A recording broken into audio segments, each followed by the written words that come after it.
It's Check, working now. check. Hello, hello. All right. Okay. Let's do it. Welcome, everybody.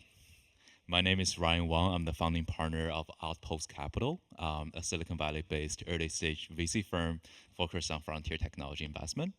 And today, I'm super lucky and super honored to invite a dear friend, a mentor of mine, and a legendary investor, Tipatat, to the stage. So, Tipatat, You're just as legendary. Everyone knows your awesome fashion sense. thank you. Thank you so much. Yeah, so Tip, why don't you share a little bit about yourself? Hi, everyone. I'm Tipatat Chennavasin, general partner and co founder of the Venture Reality Fund. I've been investing in the VR or XR and AI ecosystem for 10 years now. Our fund, we focus on early stage. We've been fortunate enough to invest in some of the most successful XR companies, including the makers of Beat Saber, Job Simulator, and Rec Room. But yeah, we've done just as many healthcare companies as we've done gaming companies, and actually, our portfolio is about like 60% enterprise and like about 40% consumer. And we've done now over 55 investments over two funds, something like that. Yeah. Amazing. So that's a lot of XR companies. All what's crazy is we've looked at over, I don't know, 9,000 companies. So, Yes, I mean, yes. but what I think is really interesting, I mean, you and I, we've been doing this for a long time. Like, I remember, like, before I had my fund, before you had Output, like, yeah, we were talking about this and we were excited about XR. I'm kind of curious, like, what made you excited about XR? Like, why did you feel like this could be the future? Right. So I want to share a small story of my own personal experience, what got me into XR. So I started my career as an investment banker and, working on my corporate days, right? And one day I attended a session, like a side event in New York City, where people share some of their 4D applications, and there are a few demos where you can kind of like enter into a virtual world with a VR headset, but playing around 4D object. And at that point, I was like, oh, this is so amazing because we as 3D dimensional creatures have no understanding of 4D whatever, but it's so easy to computationally create 4D object, and by using virtual reality, we can play with 4D objects in virtual ways, right? That's just crazy and mind blowing, and that could potentially kind of enlighten human intelligence to the next level, etc. So that's what got me into VR for the first time, and then just hooked up with some new media, bought my DK1, DK2, played a lot applications around the early developer portals on the Oculus website, and also moved from New York City to Silicon Valley and become a VC. So that's my personal journey. Yeah. What about you? So yeah, yeah, I've been working in interactive gaming entertainment space for all of my career, mostly as an artist and an interaction designer and prototyper. And it was that Kickstarter when I saw John Carmack, the god of like 3D gaming graphics, say, "Hey, this is VR is gonna happen. It's gonna be legit." I'm like, okay, I will spend 350 to figure that out, and that was the best $350 I've ever spent in my life. And yeah, it was actually the DK2, but like I was building experiences to try to show myself like what I thought XR could be, just like fun little like just sketches of like, oh, what would experience be cool for me. And I wanted to jump into my favorite movie, The Matrix. I didn't want to watch Neo, I wanted to be Neo. I met Morpheus. He told me the world's a computer simulation, and then I jumped across buildings and dodged bullets. So making this little silly Matrix demo that I did in 19 weekends with some friends, I accidentally cured myself of my real life fear of heights. And that was like my light bulb moment, or this is the most profound technology we've ever created as a species. Like this, like I've had movies and games trigger the fear, but to actually have this rewire my brain is going to change how we live, we learn, we play, but we work, like educate. There's just so many opportunities here. And so that's when I was like, okay, no, I'm all in on this. I was fortunate enough to join one of the first incubators in the space, and that got me enough of a brand as an investor to then start my fund with my partner Marco. And yeah, we've been doing this for 9 years now with this fund, and it's been an incredible journey. Yeah, it's been, the industry itself has been through a lot of ups and downs, right? So if we do a reflection over the past 9 years of venture investing, and really the past 10 years, if we think about, the original Facebook Oculus acquisition, I still remember the days. It's March 2014, right? So it's been 10 years. It's been 10 years for the industry.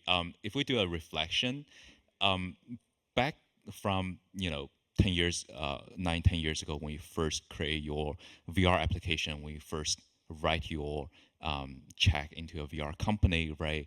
What are some of the predictions you made at that time that turned out to be false? Yeah. No, it's interesting. Like, I think definitely there's a combination of things that we thought like would happen faster, and then some things that happened faster than I anticipated, and a lot of things that happened slower than anticipated. I think one of the interesting things I think of is like the adoption of storytelling. I really thought, like this could be the forefront of storytelling, that we could tell new types of stories, or that we would live these experiences, and it would be so much more impactful, and people would really get it. And what we've seen is storytellers. There are amazing works, win tons of awards, but it's hard to create that kind of industry, and there hasn't been that much. It's like gaming has really taken off. Like in the App Store today, in the Meta App Store, over $2.5 billion of user money is spent, and we've seen hugely successful games, but not very successful storytelling experiences. So that's been one of the kind of more disappointing areas. Yeah, I think there are a lot of amazing storytelling content since 10 years ago, right? But it seemed that the commercialization and monetization model for a lot of triple A content, high quality productions is just not there yet. And also, 10 years ago, everyone predict like 360 video and VR video in general will be a big thing, right?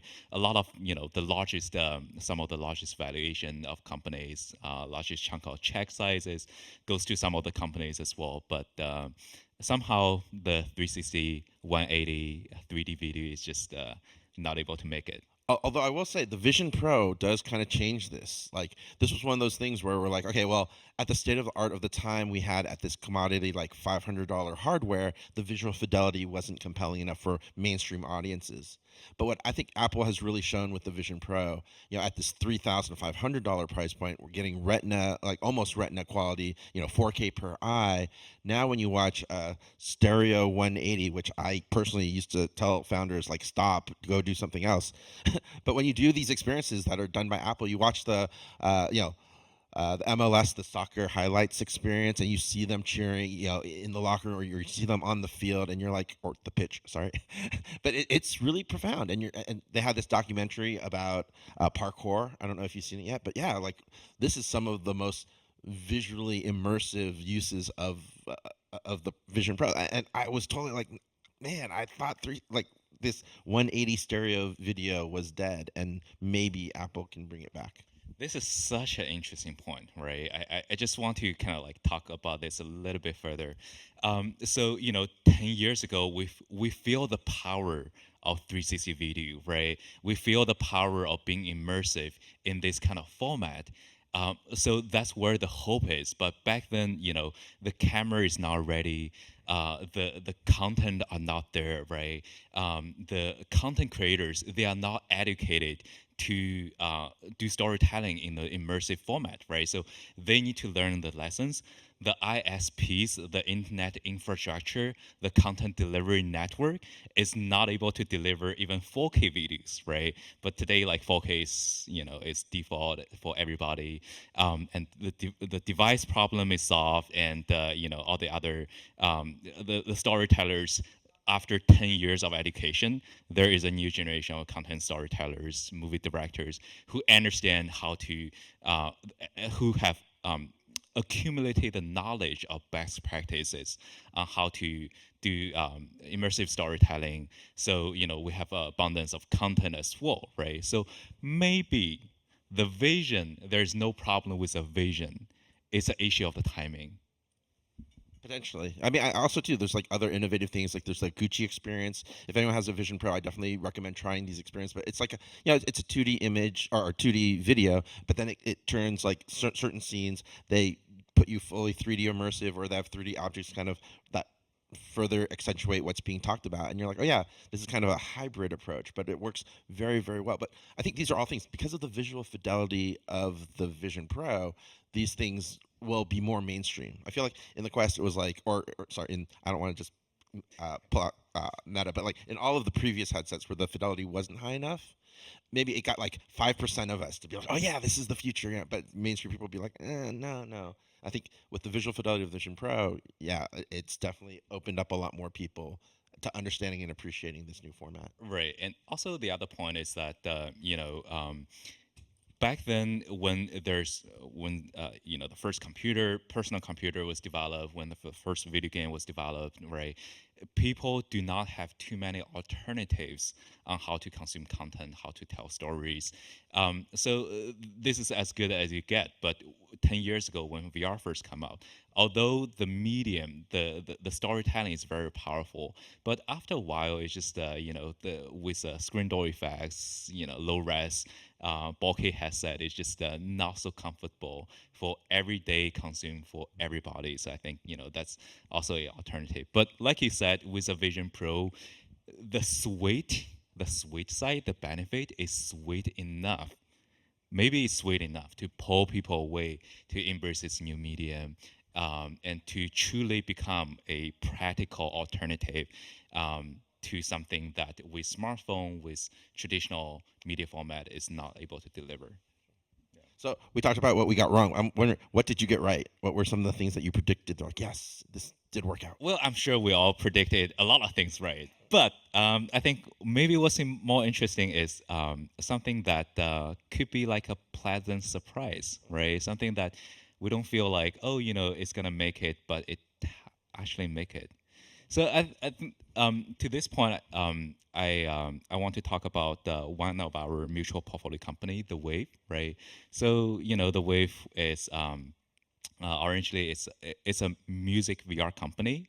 Originally, the product is to have a social music party in virtual reality, right, where the DJ are able to bring the DJ set virtually, in the virtual world, and host virtual parties, and the participants, the attendees can join the sessions and have this virtual party, right? So that's the original product, but along the road they made the pivot into a more generic web-based platform, so that it's not only VR. You have the option to join in VR, but it can be streamed to a wider audience through the web, right? And the lucky thing is that they made the pivot in the middle of pandemic, where everybody is locked and in need of different entertainment format and different ways to kind of engage with other people, right? So I think that serves that happened to fill the gap, and that happened to find an alternative path to achieve their original vision. I think for us, when I think about like one of the interesting surprises, it wasn't a surprise for us, but it was just a surprise for others. And we took this bet, and this is why we believe big fundamental platform shifts like XR, it provides opportunity for small startups. And it wasn't about the big incumbents. And especially, we look at this in gaming, right? We're like, okay, the bet to make is on people that are focusing on VR native experiences, small, scrappy indie teams, working on original IP, and just trying to make the most fun that they can make. And it wasn't about taking the biggest IP or AAA developers and throwing money at them to make big VR hits. And I think that's one of the things that for us has been very satisfying, where we look at the most successful VR games, of course, not just our portfolio company of like Beat Saber, Rec Room, and Job Simulator, but you look at the others like Blade and Sorcery, you look at Bone Lab, you look at Gorilla Tag. These are all games that are made by small teams of indie developers coming from all around the world. A lot of them, some of them, this is their first like game even, and the fact that they are the ones that you look at EA, Insomniac, some of the biggest, ex Call of Duty folks have budgets of like 10 times, 50 times more than these indie developers. No one plays those games. Like those games all failed because they were trying to make PC games in VR or like traditional games in VR, and they weren't really embracing a VR first narrative. So for us, that's been one of the most like interesting gratifying things to see in terms of like what succeeds and validates that this is truly a new platform. It's not just an extension of the existing platforms. Definitely, and I think especially compared to traditional format, right? If we do a mobile game, PC game, those markets are so saturated, right? So it's so hard for indie developers who have no resource to stand out. But back then, Candy Crush is an indie game that has huge success. Supercell started with an indie game that has huge success. Today, in the traditional gaming market, it's really, really, really hard for indie developers to repeat those level of challenge, even with very high quality content. But they are very likely to achieve Beat Saber level success by embracing this new media. Absolutely. I'm kind of curious. So one of the interesting things too is like you mentioned this is not happening in a vacuum, and VR is always being like created with other technologies, whether it's AI or whether it's blockchain and Web3. And you went pretty deep into the blockchain Web3 space. I would love to hear kind of your thoughts about how XR, blockchain, how they kind of come together, and what works, what doesn't work. Yeah, absolutely. So I think it's all intertwined in different ways, right? Each of these frontier technology sectors. So VR, AR, XR, we mostly talk about our sensors, right? The input into our body and potentially certain amount of output, right?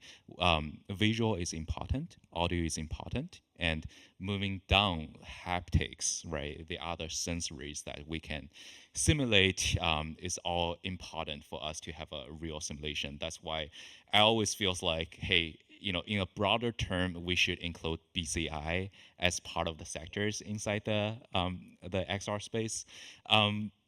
And AI is a virtualization of intelligence, right? So especially in sectors like virtual avatars, right? We see a lot of overlap between XR and AI, where the visuals, the appearance are powered by gaming XR technology, but the conversations, the characters, the personality are delivered through AI, right? Regarding to blockchain and Web3, I think with a lot of people in our community is have certain I think certain understanding and thesis around the simulation theory overall, right? So if we look into the virtual world as a whole, VR and XR virtualize sensory, AI virtualize intelligence, and then blockchain Web3 virtualize currency and value, right? And we have been talking about it's like a shared dream in the Web3 community to say, hey, out of all the virtual currencies, let's have one unified one, and let's break through the ace wall and connect all different virtual world, right? How can we connect Minecraft with World of Warcraft, for example, right? So that we can exchange values through different system. Although it's still a dream that's yet to be fulfilled, we see some of the actual adoption in terms of financial service industry, in terms of certain like decentralized applications, right? So I think for the Web3 industry in particular, the overlap with the um, uh, the XR sector is in the different metaverse projects and how this can be used as a common currency to transfer values between different worlds. Yeah. Yeah, I mean the way we think about it too, like people are always like, oh yeah, like AI, what's AI and XR? XR wouldn't exist without AI, right? Like XR works because of computer vision, because of all of these other techniques that were developed. And so a lot of ways we think about XR being the human interface for a lot of the AI. And you think about it, especially now too, with like generative AI being super exciting, yeah, you can generate an image, that's cool. But now you can generate your reality, what you're seeing all around you, that's profound, right? So if you think about the most profound uses of generative AI will be when it's in a headset and you're finally getting to do the holodeck, which everyone dreamed about. It's interesting, like, one of the most interesting biggest challenges is content, right? Like, how are we ever going to get? It's so expensive to create this content. Generative AI, of course, it's still pretty early on the 3D side of generating, but that's going to be the big solution for a lot of this. I think we talked a lot about like. Between us personally, and I think it'd be great to share kind of what do we think are some of the biggest bottlenecks, what are the biggest problems that still need to be solved to get to the really, I don't want to say mainstream, but to get to billions of headsets, right? Or like that vision of XR.